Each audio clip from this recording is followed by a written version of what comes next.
T'es sûr, Maurice, tu veux pas bien à côté de moi? Tout le monde te verra comme ça. Non? Il est timide, lui. Bon, en même temps, sois sage, hein, s'il te plaît, parce que Maurice, c'est un vrai déconneur. Il arrête pas de faire des conneries tout le temps. Hein, tu restes tranquille, je fais une vidéo, hein. Bonjour. Le printemps.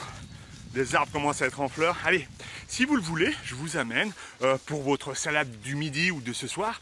Eh bien, pour la deuxième vidéo, je vous emmène, on va aller cueillir ensemble des plantes comestibles et médicinales pour votre salade. Et vous allez voir, on va parler que des plantes très simples. Alors pour ceux qui me suivent, ils les connaissent déjà. Pour ceux qui ne me connaissent pas moi, je vous ferai découvrir une salade bourrée de minéraux, bourrée de vitamines, un véritable bonheur pour votre santé. Et qu'on trouve en cette période, fin mars, dans le milieu naturel. C'est d'une simplicité. Vous allez voir, on ne va pas se prendre la tête, c'est très simple. Allez. Et puis, ah là là. Hein, Maurice, c'est beau, hein, ce printemps. Tout commence à être en fleurs. Les oiseaux brillent, le soleil chante. Oui, les oiseaux brillent, le soleil chante. Mais c'est pas ça qu'on dit. Ah, mais commence pas à me faire tromper, toi aussi, là.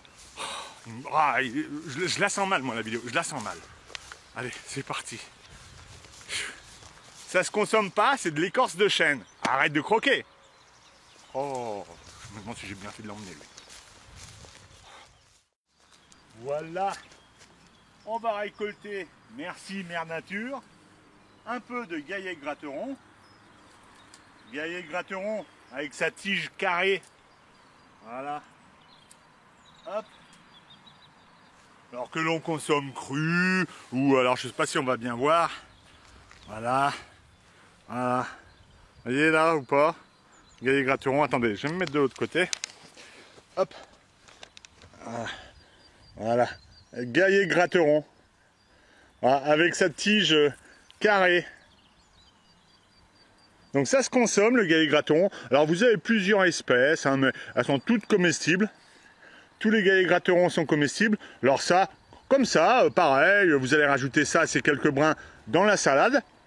Mais vous pourrez également, si vous le voulez, le mixer, en fait, le faire bouillir dans de l'eau chaude pendant à peu près une dizaine de minutes, une quinzaine de minutes, le mixer, alors ça va être un peu dur à mixer, hein, et puis le consommer comme ça. Vous allez l'assaisonner avec un petit peu de sel, un petit peu de poivre. Ceux qui aiment un peu de viandox, du viandox, ça donnera un petit peu de goût.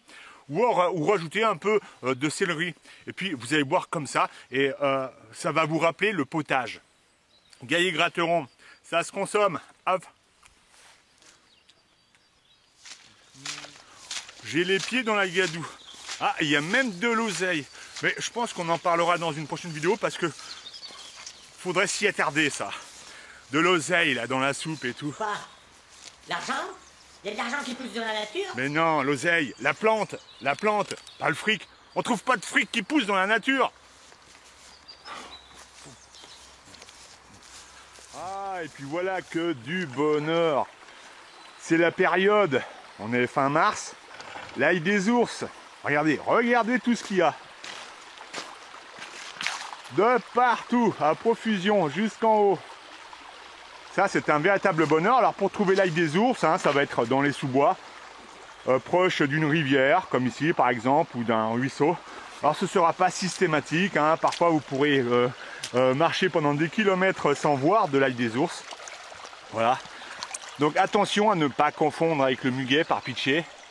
Alors, pour ne pas confondre, déjà, eh bien, vous allez prélever une feuille, voilà, comme celle-ci. Voilà, et puis la broyer, vous allez bien la broyer, comme ça, voilà, et puis sentir la feuille. Si ça sent pas l'ail, ce n'est pas de l'ail des ours. Et puis, un autre repère, les boutons, alors on va chercher les boutons, voilà. Alors là, ils sont encore tout petits, les boutons, hop, merde, voilà, les boutons qui ne ressemblent pas du tout au muguet. Voilà, et qui se consomme aussi. Voilà, vous voyez. Donc vous pouvez attendre également que la plante fasse ses fleurs blanches pour être vraiment sûr. Alors les feuilles seront légèrement moins tendres, mais vous trouverez quand même votre bonheur. Alors vous allez hacher menu comme ça, là, la feuille, et la parsemer dans vos salades, ou dans des sandwichs, ou dans des omelettes, ce que vous voudrez, ou dans du fromage blanc. C'est comme vous voulez. Alors, première précaution à prendre, il faut vraiment que ça sente l'ail et qu'il y ait des petits boutons. Qu'est-ce que j'ai fait de mon petit bouton? Voilà. Et des petits boutons comme celui-là, ou alors des fleurs blanches. On se voit mieux là d'un coup. Ah, l'ail des ours, pour moi, c'est un véritable bonheur. Déjà, j'aime tout ce qui est goût ail. Ça, je pourrais en manger sans arrêt. Les boutons. J'adore ça.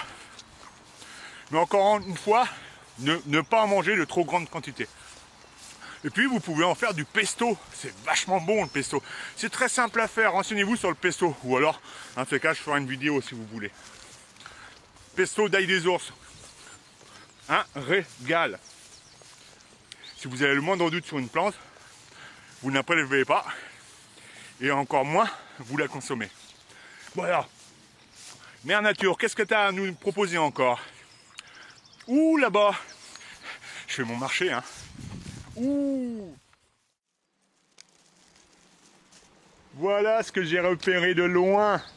Ah, le nombril de Vénus. Alors ça, magnifique. C'est vraiment ma plante coup de cœur. C'est croquant, c'est juteux. Vous allez en mettre quelques-unes dans vos salades. C'est génial ça, avec un bon assaisonnement. Voilà. Alors on trouve souvent sur, sur les vieux murs, les vieilles ruines, les fossés un peu comme ici. Voilà. Souvent à l'ombre, il y a souvent beaucoup d'humidité. Là, vous voyez, il y a même un petit ruisseau. Voilà. On trouve donc voilà, le nombril de Vénus dans ces endroits-là. Je vais en ramasser quelques-uns. Ouh, ça, j'adore. J'adore. Alors, jamais trop prélevé, hein, que le strict nécessaire. Je vais en prélever 5 ou 6 là. Ça se détache très facilement. Hein. Vous ne détachez que les feuilles, voilà, elles se cassent très facilement. Alors je vais en prendre, voilà, 5 ou 6. Vous trouvez ça vraiment sur les vieux murs, les fossés, souvent à l'ombre, dans des coins vraiment humides. Alors vous pourrez retrouver toutes ces vidéos hein, dans ma playlist, hein, chacune détaillée avec leurs propriétés. Voilà, c'est comme vous voulez. La playlist sera dans la description ou à la fin de la vidéo. Donc chacune de ces plantes hein, que je vous présente seront détaillées avec leurs vertus, leurs minéraux, comment est-ce qu'on les consomme. Voilà. Ou alors vous tapez passion animale et végétale, le nombril de Vénus. Voilà. Alors ça, oh là là, je vais m'en régaler. Pascal, Quoi? tu l'aurais pas vu? Non quoi? Mon cul. Maurice, tu pousses le bouchon un peu trop loin là. Oui, ça je vais plus en parler. Il nous reste encore des violettes, fleurs et feuilles se consomment, du prime vert. Le plantain, alors ça je vais en ramasser parce que j'en mets à chaque fois dans les salades moi. Le plantain, toute l'année. Et puis les orties. Alors, les orties, attendez voir. Je vais refaire une expérience parce que on me dit que c'est pas vrai. L'ortie, vous la mangez crue l'ortie. Alors soit hachée comme ça dans les salades, hachée comme le persil. Attendez, je vais ramasser une plante.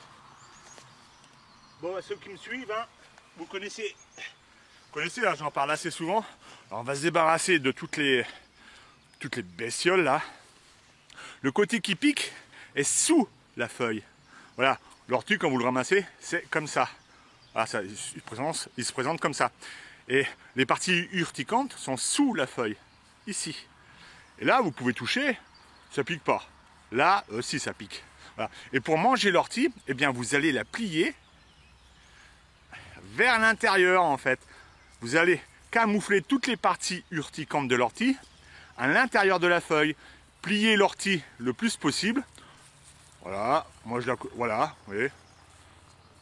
6, 7 fois s'il faut. Et là, regardez. Aucun problème. L'ortie, je crois que c'est vraiment...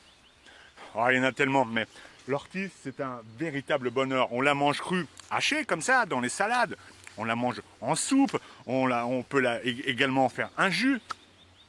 On peut en faire une infusion. C'est un véritable bonheur. Je me lasserai jamais de le dire, comme le plantain, là. Lui aussi, hein. Je vous le présente plus, le plantain, non? Vous le connaissez maintenant. Qu'est-ce que je fais? Je vous le présente encore une dernière fois? Oh, allez, attendez voir. Où est-ce que je l'ai vu? Voilà. Le fameux plantain. Alors vous savez, il y a plusieurs espèces de plantain. Alors si vous avez peur de vous tromper, vous prenez le plantain lancéolé, on l'appelle comme ça, parce qu'il a une forme de lance, vous savez, ou une fléchette, voilà. Ça c'est un bonheur dans les salades, un bonheur. Ah. Allez, on continue. Oh mon Dieu, un aigle!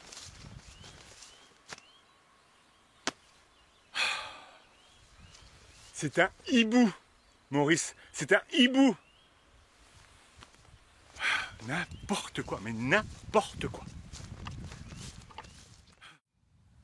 Ah, alors là, ça c'est... Ah, pour moi, c'est un régal, un véritable bonheur. La mâche sauvage ou la doucette, voilà.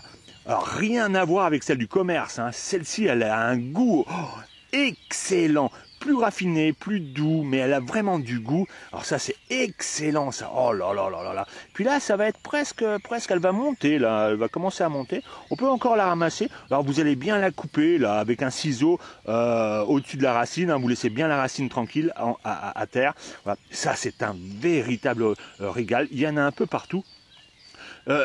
Si je pouvais rajouter, si vous sentez une odeur d'urine là où vous ramassez les plantes, évitez de les ramasser quand même, parce que ça aurait pu être un renard, voilà, et le renard par son urine pourra souiller les plantes, et le renard est porteur, pas tous, faut pas être parano, mais est porteur peut-être porteur de la maladie que l'on appelle l'échinococose.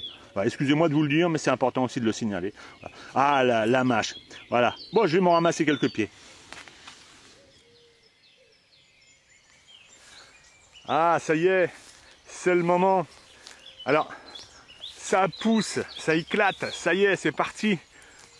Pourquoi ne pas rajouter dans vos salades des feuilles de ronces? Alors, au goût, c'est pas ce qu'il y a de plus extraordinaire. Parce que, mais par contre, c'est bourré de vertus, ça. Alors, on peut les consommer comme ça. Alors, moi, j'y manque pas. À chaque fois que je sors en balade, alors je prélève surtout les jeunes feuilles qui sont en hauteur. Voilà. Contrairement à celles du bas. Je vais préférer celles qui sont en hauteur, qui seront où il y a peu de chances qu'elles soient souillées. Et lors de mes balades, moi, j'en mange sans arrêt, voilà, quand c'est la saison. Et puis là, je vais demander à Mère Nature de m'en mettre de côté là 200 ou 300 grammes que je vais faire sécher. Voilà, alors à l'ombre, on fait sécher les plantes à l'ombre, pas en plein soleil parce qu'elles vont perdre leur vertu. Et puis ensuite, au cours de l'année, m'en faire des infusions. Voilà, excellent pour la santé, c'est beau. Alors si vous saviez les vertus, les propriétés de la feuille de ronce, vous tomberiez sur le cul, en attendant les bonnes mûres qui sont des super antioxydants. Ah, voilà. Alors ça, vous pouvez en rajouter aussi dans vos salades. Il n'y a pas de problème. Voilà, regardez ça. Les feuilles de ronce. Voilà. Donc, moi, à chaque fois que je fais des balades, systématiquement, j'en consomme aussi longtemps qu'il y en a. Les jeunes pousses de ronce. Voilà. Alors, au goût, c'est pas ce qu'il y a de très extraordinaire. Ce qu'il faut voir, ce qu'il faut rechercher, c'est pas le goût, mais les bienfaits et les propriétés de cette plante qui sont très bonnes pour la santé. Alors en infusion, comme je vous l'ai dit, ou comme ça cru lors de vos balades. Hop, voilà. Et vous vous faites du bien. Voilà. Les jeunes feuilles des ronces. Merci Mère Nature. Elle m'en a mis 200 grammes.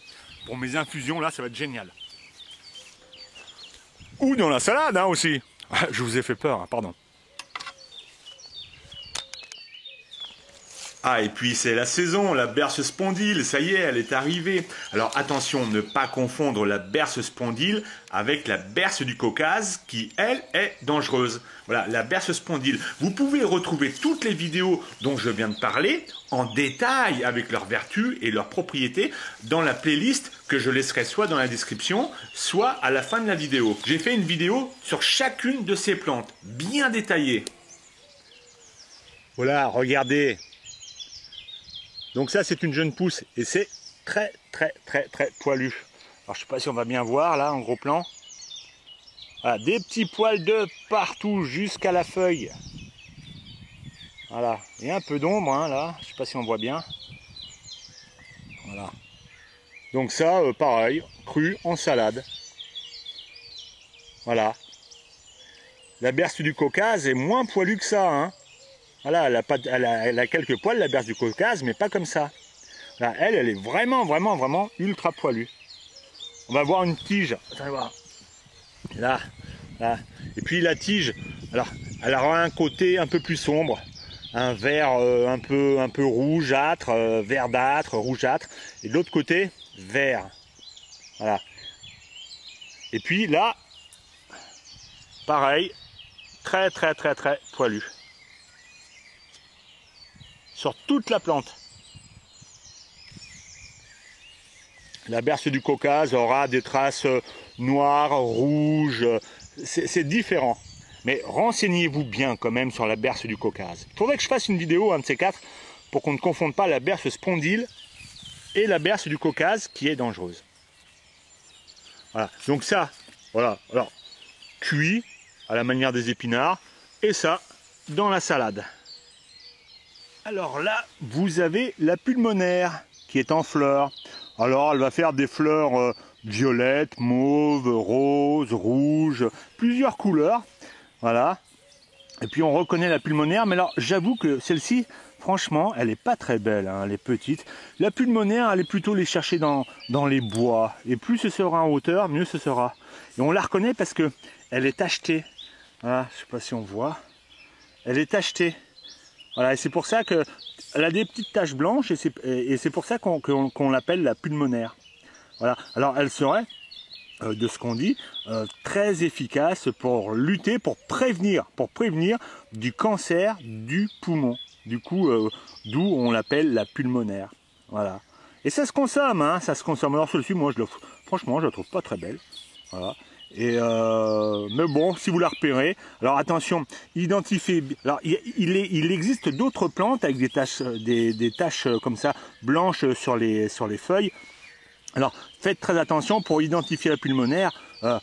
N'oubliez pas qu'elle a des petites fleurs comme ça, de plusieurs couleurs. Bon, attendez voir, je vais vous le montrer en détail. Hop, voilà. Bon là c'est pas flagrant, même les fleurs sont pas terribles, hein. Mais voilà, il y a des fleurs violettes, roses, mauves, enfin voilà. Ça peut aller au bleu jusqu'au rouge. Voilà. Mais là c'est pas terrible, hein. Non, elle n'est pas terrible cette plante-là, mais elle se consomme. Intéressez-vous à la pulmonaire. J'ai déjà fait une vidéo sur la pulmonaire, hein, passion animale et végétale pulmonaire, la pulmonaire. J'explique tout en détail, elle était bien plus belle que celle-ci. Mais ça se consomme, c'est très bon, c'est très très très bon, c'est une plante médicinale. Voilà, qui se consomme comme ça en salade. Et quand c'est des grandes feuilles, alors là elles sont vraiment toutes petites, hein, c'est pas parce que c'est le début, parce qu'à cette période-là elles sont bien plus grandes, mais c'est parce que je sais pas, elles sont pas belles. Voilà. Mais bon, vous pouvez, ça vous empêche pas de vous intéresser à la pulmonaire et puis de consommer donc les jeunes feuilles comme celle-ci. Voilà. La pulmonaire, plante médicinale et qui se consomme. Et ça se fume? Non Maurice, ça se fume pas. Oh! Et puis en ce moment, ça y est aussi, vous avez les jeunes pousses de l'Achillée millefeuille qui sortent. Voilà. Alors il est vrai que quand on connaît pas trop et surtout quand elles sont en jeunes pousses comme ça, c'est pas vraiment identifiable. Peut-être devrez-vous attendre qu'elle fasse ses fleurs en fait, hein, son ombrelle. C'est une plante qui fera à peu près 40 cm de haut, avec des belles fleurs blanches ou roses ou jaunes selon. Mais vous pourrez peut-être mieux l'identifier du coup, mieux identifier ses feuilles, surtout la première année. Comme ça, la deuxième année, vous pourrez récolter sans trop de problèmes eh bien, les jeunes pousses de l'Achillée millefeuille sans ses feuilles. Voilà, c'est une plante extraordinaire, elle est bourrée de vertus, aussi bien les feuilles que les fleurs. Voilà, les fleurs, on les récupère, on en fait des infusions, c'est extraordinaire, c'est une plante médicinale, la voilà en gros plan.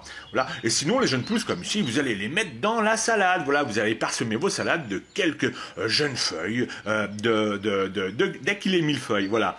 Voilà, tout ça c'est un concentré de bonheur les amis, hein. Allez-y, hein. Voilà. Mais si vous avez le moindre doute, ne consommez pas une plante. Attention, danger.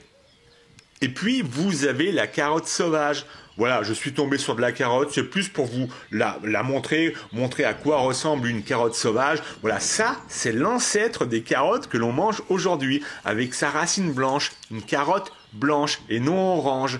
Voilà. Mais celle-ci, ça doit être une deuxième année. C'est-à-dire que l'année dernière, elle était déjà en terre, elle a eu le temps de faire ses fleurs, et du coup, elle va être moins intéressante. Une carotte sauvage, c'est la première année qu'elle est intéressante, parce que elle ne sera pas fibreuse. Celle que j'ai dans les mains, là, elle va être dure, fibreuse, pas très intéressante. Mais vous pourrez l'identifier, une carotte sent la carotte. Il faut absolument que ça sente la carotte. Vous allez froisser comme ça le feuillage dans vos mains, il faut que ça sente la carotte. Ou sinon, gratter la racine avec un couteau et il faut que ça sente la carotte. Voilà. Sinon, si ça sent pas la carotte, c'en est pas. Voilà, regardez par exemple là, voilà. À mon avis, celle-ci, ça doit être une première année. Voilà, les feuilles sont beaucoup plus petites. Voilà, le feuillage est beaucoup plus petit. Pardon. Et ça doit être une première année. On va essayer de la déterrer. Alors la carotte est ultra poilue. Voilà, poilue. Si le feuillage que vous trouvez n'est pas poilu, ce n'est pas de la carotte. Alors, la carotte est poilue, elle sent la carotte, et si c'est pas le cas, eh bien, il y a toutes les chances que ce soit de la ciguë. Et la ciguë, elle, est toxique. Mais la ciguë, elle, n'est pas poilue. Voilà, vous pourrez regarder de partout cette plante que l'on appelle la ciguë, la grande ciguë par exemple, n'est pas poilue. La carotte est ultra poilue. Voilà, ici c'est une jeune année, mais par contre c'est pas encore très intéressant. Vous pouvez déjà commencer à la consommer comme ça, hein, mais elle va pas être très intéressante. Voilà, le feuillage vous voyez est moins touffu. Voilà. Mais déjà, vous pourrez la repérer. La carotte sauvage, il faut qu'elle sente la carotte, feuillage et racines. Il faut qu'elle soit poilue. Si c'est pas le cas, ce n'est pas de la carotte sauvage. Attention, danger. Et quand vous allez l'identifier, alors là, vous allez vous régaler parce que c'est vraiment un goût ultra subtil. Rien à voir avec celle qu'on trouve dans le commerce. Soyez patient avec les plantes. Avant de les consommer, apprenez à les connaître. Donc voilà, ça suffira peut-être pour une salade, hein. Vous accompagnerez toutes ces plantes avec ce que vous avez envie, salade verte, pissenlit, tout ce que vous voudrez. Alors j'aurais pu faire encore plus long et mettre de la pimprenelle, du pourpier, de la stellaire à fleurs blanches, attention. On aurait pu continuer comme ça pendant longtemps, mais il me semble que c'est déjà pas mal et ce sera l'occasion d'une autre vidéo. Et puis il faudra bien que je commence à me mettre aussi à reparler de nouvelles plantes comestibles et médicinales. Voilà. En tout cas, j'espère que la vidéo vous aura plu. Je vous donne rendez-vous pour une prochaine vidéo si vous le souhaitez. Oh le con Maurice! Oh, il vient de se péter la gueule dans le ruisseau! Ah. Oui, mais alors c'est un fada. Ah, mais t'as pas honte d'être si distrait, il est tout mouillé. Oh la honte, le ringard! Je comprends, hein, mieux vaut pas que tu te montres devant la caméra. Oh là là, et en même temps, je suis pas tellement étonné, ça lui arrive tout le temps. Ringard. Allez, va te sécher au soleil. Oh, à bientôt pour une prochaine vidéo. Mais qu'est-ce qui m'a appris d'amener comme ça un ringard avec moi? Ah. Maurice, c'est encore de ta faute.